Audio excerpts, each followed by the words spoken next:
हे नमस्कार दोस्तों, मैं हूं पंकज सैन और आप देख रहे हैं इवॉल्विंग मी। ये चैनल मैंने बनाया है खुद की जो पर्सनल ग्रोथ जर्नी है उसको शो करने के लिए, किस तरह से मैं अपने जीवन में ग्रो कर रहा हूं, किस तरह से मेरे अंदर चेंजेस आ रहे हैं, वो सब मैं इस चैनल पे रिकॉर्ड करके डालता हूं ताकि मैं खुद भी बाद में देख पाऊं और दुनिया भी अभी देख पाए इसे। तो आज मैं बात करूंगा हेयर केयर के बारे में, किस तरह जो अपनी पर्सनैलिटी में मोस्ट इंपॉर्टेंट चीज़ होती है उनमें से एक है हेयर, जो कि बहुत ज़्यादा ज़रूरी है। अगर वो उड़ जाते हैं तो बहुत ज़्यादा स्ट्रेस होते हैं, जो कि मेरे को होने लगा था हेयर फॉल काफ़ी ज़्यादा। मैंने जल्दी से इसका ट्रीटमेंट स्टार्ट किया और अब ये कंट्रोल के अंदर है। अभी मैंने ट्रीटमेंट स्टार्ट किया है जो मेडिकल डॉक्टर की गाइडेंस के अंदर। पहले मैंने खुद से भी स्टार्ट किया था, जो कि आपको हमेशा जो हेयर केयर है उस पर हमेशा ध्यान देना चाहिए, क्योंकि आजकल का जो खान पान है वो सब इतना ख़राब हो चुका है कि कम एज में ही हेयर फॉल होने लगता है, जो कि बहुत ज़्यादा नुकसान देता है आगे करके। तो सबसे पहले मैं इस वीडियो में बात करूंगा सप्लीमेंट्स के बारे में, कौन से आपको सप्लीमेंट्स यूज़ करने हैं, और उसके अलावा फिर आगे बात करेंगे हेयर ऑयल और शैम्पू, और उसके अलावा डूज एंड डोंट्स, आपको क्या नहीं करना है, क्या करना है बालों के साथ। ये सारी वीडियो मैंने जो मेरे डॉक्टर हैं उनकी मदद से बनाई है। उन्होंने मेरे को जो इन्फॉर्मेशन दी है वो सारी मैंने इस वीडियो के अंदर शेयर की है। तो चलिए शुरू करते हैं। तो सबसे पहले बात कर लेते हैं सप्लीमेंट्स के बारे में। तो सबसे पहले आपको अपना ब्लड टेस्ट ज़रूर करा लेना है। बिना ब्लड टेस्ट के आपको खुद से विटामिन और ये सब की सप्लीमेंट नहीं लेने चाहिए। और जो जनरली अपने अंदर विटामिन बी 12 की कमी या डी की कमी से बाल झड़ते हैं, उसके अलावा मैग्नीशियम हो गया, जिंक हो गया, आयरन हो गया, इनकी वजह से भी बाल झड़ते हैं। तो आपको ब्लड टेस्ट से पहले चेक कराना है कि क्या आप में कमी है। तो मैंने चेक कराया, मुझे पता चला कि विटामिन बी 12 और डी की कमी है। तो मैंने सप्लीमेंट लेना स्टार्ट किया। तो सबसे पहले मैंने डी के लिए ये जो जिलेटिन कैप्सूल आते हैं, कोई भी ले सकते हैं। ये होते हैं विटामिन D3 जिलेटिन कैप्सूल्स। ये आपको किसी भी केमिस्ट की शॉप पे मिल जाएंगे, जो कि हफ्ते में आपको एक बार लेना है, और ये लगभग आपको 3 महीने लेने हैं। वैसे आपको जो भी आपका डॉक्टर बताए उसके हिसाब से लेना है, लेकिन 3 महीने से ज़्यादा नहीं लेने चाहिए। उसके अलावा मैंने ये स्टार्ट किए थे HK वाइटल्स के। ये आप कोई भी ले सकते हैं, मल्टीविटामिन्स विथ प्रोबायोटिक्स। प्रोबायोटिक्स के अलग बेनिफिट्स होते हैं जो कि आप सर्च कर सकते हैं। तो ये मैंने स्टार्ट किए थे, तो इनसे भी मेरे को बेनिफिट दिखना स्टार्ट किया। और अगर आपके हेयर फॉल हो रहे हैं तो इसका मतलब आपकी बॉडी आपको एक मैसेज दे रही है कि आपकी बॉडी के अंदर कुछ गड़बड़ी चल रही है, जो कि ट्रीट करना बहुत ज़्यादा ज़रूरी है। अंदर आपको सिर्फ हेयर फॉल नहीं हो रहा है, उसकी वजह से आपको बहुत सारी चीज़ों की और सिम्टम हो सकते हैं, किसी बीमारी का सिम्टम हो सकता है या किसी और चीज़ की, जो तो आपको ज़रूर इसको आपको एक डॉक्टर को दिखाना चाहिए। और अगर आपको बहुत ज़्यादा हेयर फॉल हो रहा है तो आपको जल्द से जल्द डॉक्टर के पास जाना चाहिए, खुद से इसका ट्रीटमेंट नहीं करना चाहिए। जो जनरली मैं आपको एक मेथड बता रहा हूँ जो कि आप ट्राई कर सकते हैं अगर आपको बड़ा नॉर्मल सा हेयर फॉल है। उसके अलावा ये हो गया HK वाइटल्स का। ये कोई भी स्पॉन्सर्ड वीडियो नहीं है, नया चैनल है वैसे भी। और ये डी के कैप्सूल हो गए। उसके अलावा आप ये फोली एयर ले सकते हैं। अगर आपको सिर्फ इन दोनों को नहीं लेना है तो आप फोली एयर, एक बहुत ही फेमस टैबलेट है इस तरह की, जो कि बहुत सारे डॉक्टर प्रिस्क्राइब करते हैं।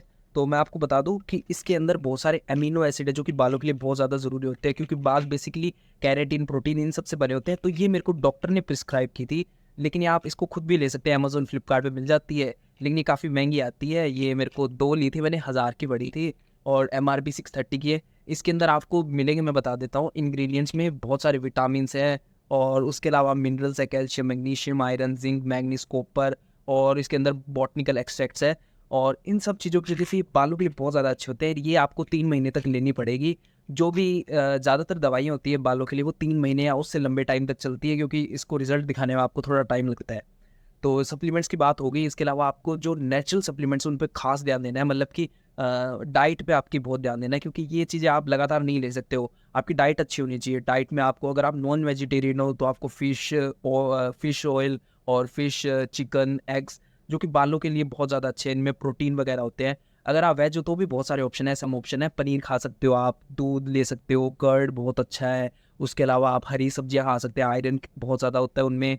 और इसके अलावा आप दालें खा सकते हैं, प्रोटीन बहुत ज़्यादा होता है। और इसी तरह से आप सर्च कर सकते हैं। इंडियन जो खाना है वो बहुत ज़्यादा मिनरल्स, विटामिन, इन सबसे रिच होता है। तो बहुत सारे लोग कहते हैं इंडियन खाने में ये नहीं है, वो नहीं है। ऐसा नहीं है।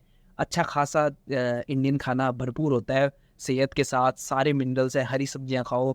और इन सब चीज़ों से अगर आपकी पूरी ओवरऑल हेल्थ सही रहेगी तो आपके बाल भी सही रहेंगे, और आपको बहुत अच्छा फील होगा, एनर्जी लेवल में सुधार होगा। अगर आपकी एनर्जी लो हो रही है फील आपको, तो आपको ब्लड टेस्ट वगैरह ज़रूर कराना चाहिए। हो सकता है आपके बाल न्यूट्रिएंट्स की कमी से ना झड़ रहे हो, आपके बाल थायराइड से झड़ रहे हो। बहुत ज़्यादा कॉमन रीज़न है थायराइड भी।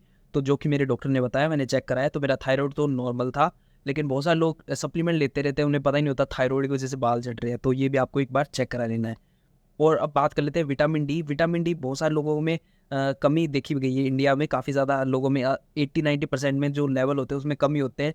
तो उसके लिए आप ये टैबलेट तो लेंगे ही लेंगे, ये ज़्यादा टाइम तक आपको नहीं लेनी है। उसके अलावा आपको सुबह-सुबह सूरज बहुत ज़्यादा ज़रूरी है। आपको स्कैल्प में जो सूरज की सनलाइट होती है वो ज़रूर लगवानी है सुबह-सुबह, पूरे दिन में नहीं, वो नुकसान करेगी। सिर्फ़ जो सुबह या शाम की जो माइल्ड सी सनलाइट होती है वो आपको ज़रूर बालों में लगानी है, जो आपको अच्छी इंप्रूवमेंट देखने मिलेगी। तो अब बात कर लेते हैं शैम्पू।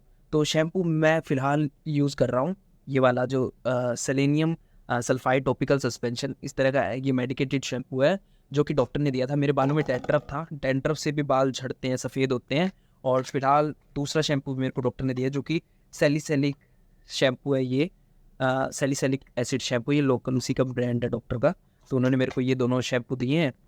वो वाला शैम्पू पहले यूज़ करता था, अब फ़िलहाल ये कर रहा हूँ मैं यूज़, उसमें स्मेल बड़ी गंदी आती थी, तो मैंने ये लेना स्टार्ट किया। अगर आपके बाल ऑयली हैं तो उसके लिए अलग शैम्पू है, अगर आपके बाल ड्राई रहते हैं तो उसके लिए अलग शैम्पू होते हैं। आप खादी के शैम्पू देख सकते हैं, मामाअर्थ के देख सकते हैं, वाओ के देख सकते हैं। एक बात, उनमें कोई भी तरह के पैराबेन, सल्फेट्स वगैरह नहीं होने चाहिए। इस तरह के केमिकल्स बालों को बहुत ज़्यादा नुकसान करते हैं। तो आपको एक माइल्ड शैम्पू लेना है, कोई भी आप बेबी शैम्पू भी ले सकते हैं, जो कि बालों में आपको लगाना है और ज़्यादा आपको यूज़ नहीं करना है। जैसे डेली शैम्पू लगाने की कोई ज़रूरत नहीं है। आप 1 दिन छोड़ के या अल्टरनेट डेज़ पे लगा सकते हैं, या 2-3 दिन छोड़ के। वो बालों की, आपकी अगर ऑयली बाल है तो आपको जल्दी लगा सकते हैं, ड्राई है तो आपको थोड़ी क्वांटिटी कम करनी पड़ेगी। लेकिन आपको केमिकल फ्री होने चाहिए, जो आपको जनरली शैम्पू मिलते हैं, जो 1-1 रुपए वाली वो आती है, मैं नाम नहीं लूँगा। उन तरह के शैम्पू बिल्कुल यूज़ नहीं करने हैं, आपको अच्छा शैम्पू लगाना है बालों में, क्योंकि शैम्पू अगर आप अच्छा यूज़ करेंगे तो बालों की हेल्थ अच्छी रहेगी। लेकिन उसके अलावा बात करते हैं कोम्ब की। तो इस तरह का कोम्ब आपको ले लेना है, जो कि बालों में, देखिए आप इस तरह से लगाएँगे अगर आपके बाल लंबे हैं, तो ये डिटेंगल कोम्ब कहते हैं इसे, हेयर ब्रश होता है ये। तो इसमें बाल अटकते नहीं है, इसमें बाल कम उलझते हैं। जो जनरली कोम्ब होता है उसमें बड़े बाल उलझते हैं, इसमें नहीं उलझते हैं। तो इस तरह का आपको एक कोम्ब भी ले लेना है, ताकि आपके बाल जो टूट रहे हैं वो टूटे ना। अगर आपके बाल बहुत ज़्यादा ड्राई है तो भी आपको ध्यान रखना है। अब बात कर लेते हैं हेयर फॉल की। तो बहुत सारे जो लोग होते हैं वो समझते हैं कि हेयर ऑयल होता है वो हेयर फॉल को कंट्रोल कर सकता है। तो बेसिकली मैं आपको बताता हूँ, ऐसा नहीं है। डायरेक्टली इसमें, इस चीज़ में थोड़ा फ़र्क है। अगर आपके बाल ऐसे से आप झाड़ो और अगर आपको उसमें बालों में जड़ दिखाई दे रही है, तो इसका मतलब है कि आपको हेयर फॉल हो रहा है, और उसमें आपका हेयर ऑयल है वो कुछ भी नहीं कर सकता, चाहे उसमें हज़ार जड़ी-बूटियाँ हो। और दूसरा है, अगर आपके बाल झड़ने के अगर आपने ऐसे किया, झड़ रहा है और उसमें जो रूट है वो दिखाई नहीं दे रही, मतलब कि आपके बाल टूट रहे हैं ड्राइनेस की वजह से, क्योंकि ड्राइनेस की वजह से भी हेयर फॉल होता है।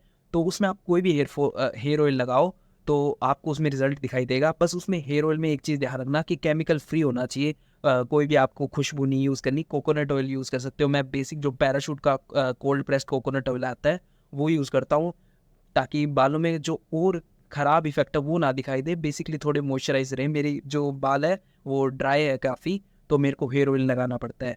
तो इन सब चीज़ों से मैं अलावा भी बहुत सारी चीज़ें होती हैं जो आपको अपनी लाइफ़स्टाइल में इम्प्रूव करनी होगी। आपको डेली योगा, मेडिटेशन, स्ट्रेस बहुत बड़ा एक रीज़न होता है हेयर फॉल का, तो आपको स्ट्रेस भी नहीं लेना है। उसके अलावा आपको मेडिटेशन करनी है। तो ये सारी चीज़ें मैंने आपको बता दी एक वीडियो में।